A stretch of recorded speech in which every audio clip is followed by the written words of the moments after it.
म समेतलाई अब एउटा आम नेपाली दाजुभाइ दिदीबहिनीहरूलाई मेरो एउटा प्रश्न छ। अब हजुरहरूको सामुमा मैले त्यो प्रश्न राख्दैछु, यहाँहरूले मनन गर्नुहुनेछ। मौसम सरकार नेपाल के भैरहवा में यहाँ पर पूर्व राजा ज्ञानेंद्र वीर विक्रम सहदेव का नागरिक अभिनंदन कार्यक्रम होना है, जिसको लेकर यहाँ पर तमाम नेपाल सहित भारत के लोग भी आए हुए हैं राजा के अभिनंदन कार्यक्रम समारोह में। आप पीछे देख सकते हैं किस तरह से यहाँ पर लोगों में उत्साह है और लोग यहाँ पर आकर राजा का स्वागत करने के लिए खड़े हुए हैं।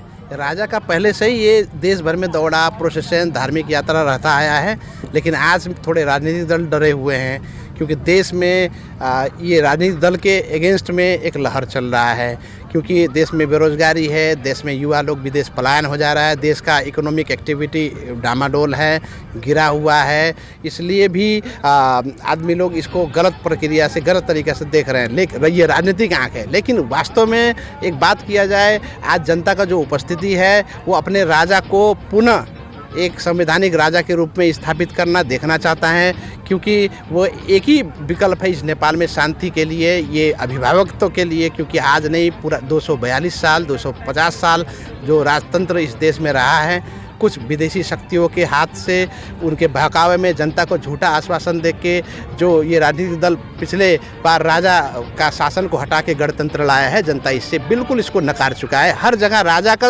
जो धार्मिक यात्रा है उसमें जन लहर के रूप में जनता लोग आ रहा है और राजा आओ देश बचाओ राजा सबके साझा हैं, ये नारा लगा के राजा से एक अभिभावकत्व का भावना, एक राजा से अभिभावक के रूप में उनका रोल जनता चाह रहा है, वही दिख रहा है। एक बार राजतंत्र और हिंदू राष्ट्र की मांग हो रही है, यहाँ पे आंदोलन तेज हो गया है। इसका मुख्य कारण देखिए एक ही चीज़ है कि इस देश के जो राष्ट्र नेता हैं, ये राष्ट्र नेताओं ने भ्रष्टाचार में एकदम जो है कि देश को एकदम ले जाके डुबा दिया।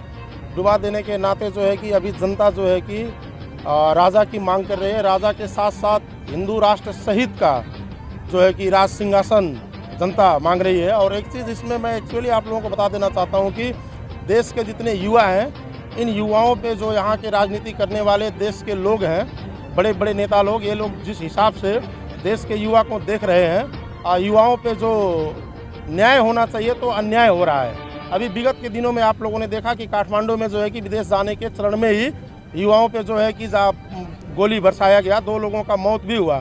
इसलिए अभी वर्तमान अवस्था ये है कि अगर देश को बचाना है, समृद्ध नेपाल, सुखी जनता, समग्र नेपाल को अगर जो है कि नेपाली जनता को जो है कि बचाना है तो राजतंत्र को लाना ही होगा। इसीलिए आज यहाँ भैरवा में कार्यक्रम का आयोजना किया गया था। नवलपरासी, रूपंदेही जो है कि कपिलवस्तु को लक्षित करके कार्यक्रम किया गया है। और आने वाले दिन में मैं सबसे पहले भारत के मीडिया को धन्यवाद देना चाहूँगा कि आप लोग मित्र राष्ट्र से होकर के यहाँ तक जितने भी मीडिया के प्रभारी साथी लोग आए हैं, उनको मैं इस ग्राम का ग्राम प्रधान होने के नाते आप लोगों को धन्यवाद देना चाहता हूँ। और आप लोगों से ये जोरदार हमारी अपील है कि इस समाचार को जो आज आप लोग न्यूज़ लिए हैं, इस न्यूज़ को भारत देश में ही नहीं पूरे विश्व में जो है कि आप लोग डालेंगे कि नेपाल की जनता अब हिंदू राष्ट्र सहित का राजतंत्र चाह रही है। ये चीज़ आप लोगों को जानकारी है। हिंदू राष्ट्र की मांग तेज हो गई है, इसका आंदोलन को लेकर तेज हो गया है। पहले एक बात तो ये जो भूमि है ना, ये तपोभूमि, ऋषि भूमि का भूमि है, पशुपतिनाथ का भूमि है। हम लोग जन्म से ही शिवसेना है, पशुपतिनाथ का भूमि है। तो जब तक ये संसार रहेगा, जब तक ये धरती रहेगी, जब तक ये वायु रहेगा, तब तक पशुपतिनाथ रहेगा और उसके सेना हम लोग तब तक रहेंगे।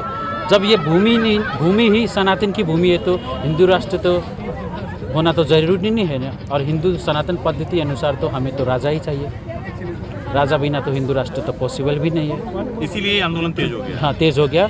ये हिंदू राष्ट्र ही था, है और रहेगा।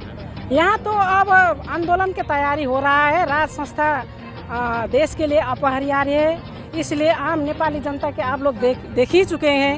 ये राजा के सवारी के बावजूद बर्दघाट, नवलपरासी और क्या कहते हैं कपिलवस्तु आज यहाँ है, कल नहीं परसों बुटवल में भी है इसी कार्यक्रम। ये आम नेपाली जनता के मांग हो रहा है कि अब राजा आना चाहिए और हमारे संरक्षण करना चाहिए। नेपाली जनता के इतिहास के घड़ी में उपस्थित होकर महाराधिराज सरकार का जो स्वागत किया रूपंदेही का आम नागरिक पब्लिक लोग ने, इस कार्यक्रम से वर्ल्ड में हिंदू अधिराज्य और हिंदू सम्राट विश्व का श्रीपास महाराजाधिराज ज्ञानेन्द्र वीर शाहदेव सरकार को प्रतीक का रूप में उपस्थित होके जनता का माझ और विश्व का माझ हिंदू सम्राट का उपस्थिति होकर जनता का सामू आशीर्वाद कीजिए सरकार से। इसमें सब जनता लोग खुश हैं।